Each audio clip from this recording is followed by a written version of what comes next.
je prestalo da kuca, pa meni ne može prestati da kuca jer ga nemam. Kuda je otišlo? U vašim je grudima. Lišće moje okruglasto. Nemam ja ničije srce. I čopave se udaju. Krcu njegove. Kako u isti mah može biti takva lepota i takva sreća?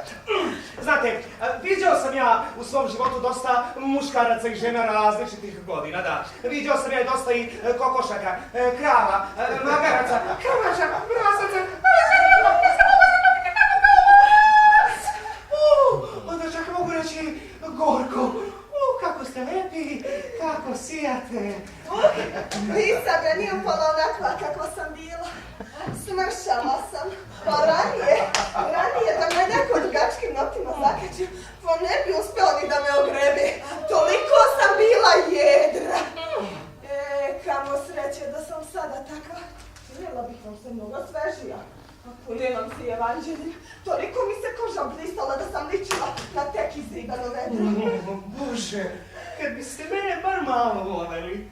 Ko vas mrzi?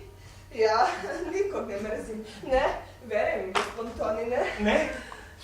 Kad biste dozvolili da bar malo moje ljubavi uđe u vaše grudi, pa da osjećate svu ljubav, sve smetanosti i sve lepote, kako biste me onda voljeli. Eto. Reći ću vam istinu, gospodine. Niste vi za mene, niti sam ja za vas. Dakle, odbijate me kao kukavicu. Odbijate me, iako je već 14 godina, vršim ovu službu. Velim to. Velim da mi ne odgovarate. Kad biste vi ja, recimo, zagrlili, možda bismo jedno drugo i odgovarali. Velim neću.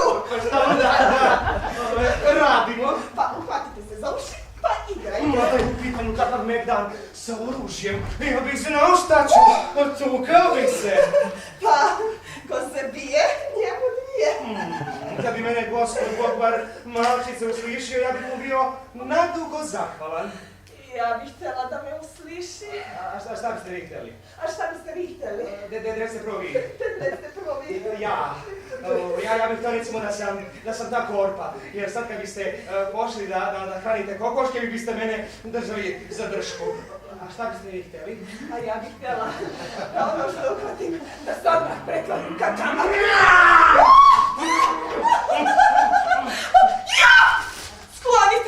Sklonite se, dolazi kucante. Pi, pi, pi, pi, pi, pi, pi, pi.